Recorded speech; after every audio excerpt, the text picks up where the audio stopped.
Hi everyone, welcome back to Literary Katha, your one-step destination for all things literature. इससे पहले कि हम middle English edges को जाए, हमें और थोड़ा कवर करना होगा। द बैटल ऑफ हेस्टिंग्स को कवर करना होगा, फिर द कैरोलिंगियन रेनेसा भी बाकी है। तो आज का टॉपिक एक ऐसे हिस्टोरिकल बैटल के बारे में है जो सिर्फ पॉलिटिक्स नहीं बल्कि इंग्लिश लिटरेचर को भी हमेशा के लिए बदल दिया। द बैटल ऑफ हेस्टिंग्स 1066, जिसको हम नॉर्मन क्वेंकेस्ट के नाम से भी जानते हैं। तो चलिए टाइम ट्रेवल करते हैं 1066 इंग्लैंड में और देखते हैं ये वार कैसे इंग्लिश लैंग्वेज और लिटरेचर को रिसेप कर दिया। सबसे पहले बात करते हैं ये बैटल हुआ क्योंकि किंग एडवर्ड द कॉन्फेशर, जो एंगल सेक्शन किंग थे, उनकी डेथ हो गई जनवरी 1066 में। प्रॉब्लम ये थी कि उनका कोई डायरेक्ट हेयर नहीं था। अब ये तो समझ गए कि पॉलिटिकल क्राइसिस होने वाला है। 3 लोग थ्रोन का थोड़ा क्लेम बने। फर्स्ट आता है हेरोल्ड गॉडविनसन, एंगल सेक्शन नोबल जो जल्दी से किंग बन गए। फिर आता है विलियम ड्यूक ऑफ नॉर्मांडी, जो क्लेम कर रहे थे कि एडवर्ड ने उन्हें प्रॉमिस किया था थ्रोन के लिए। फिर हैरल्ड हड्राडा, जो कि नॉर्वे के किंग, जो कह रहे थे कि वाइकिंग्स रूल के बेसिस पे इंग्लैंड उनका भी हक बनता है। हैरोल्ड टू ने पहले स्टैनफोर्ड ब्रिज बैटल में हैरल्ड हड्राडा को हरा दिया 25 सितंबर 1066 में, लेकिन तभी विलियम अपनी आर्मी लेके इंग्लैंड के साउथ में लैंड कर चुके थे। अब एक और बड़ी वॉर होने वाली थी। The battle of Hastings start हुआ 14 अक्टूबर 1066 में। तो अभी ना 1066 को हेस्टिंग्स में एंग्लो सेक्शंस और नॉर्मन आर्मीज आमने सामने आए।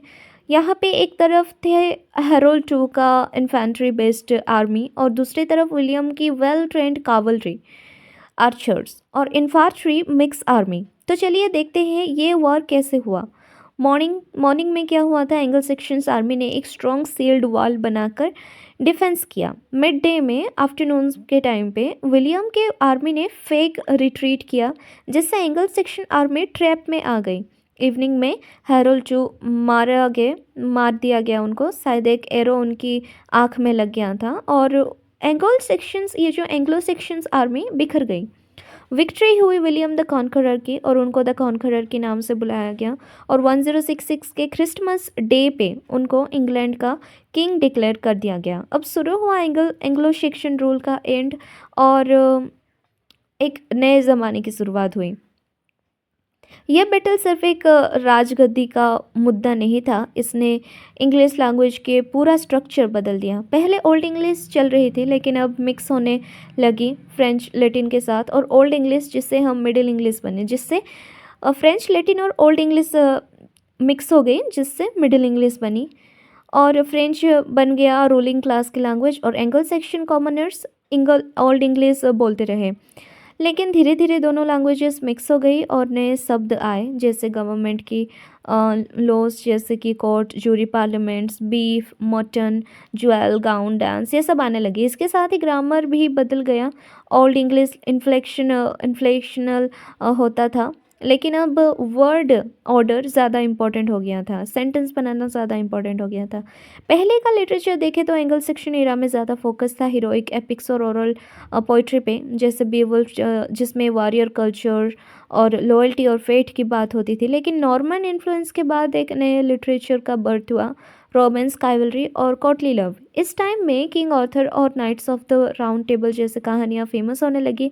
हीरोइक एपिक्स का ट्रेंड धीरे धीरे कम होता गया। एंगल सेक्शन लिटरेचर काफ़ी डिक्लाइन कर गया, क्योंकि अब नए टेक्स्ट ज़्यादा लैटिन और नॉर्मन फ्रेंच में लिखे जा रहे थे।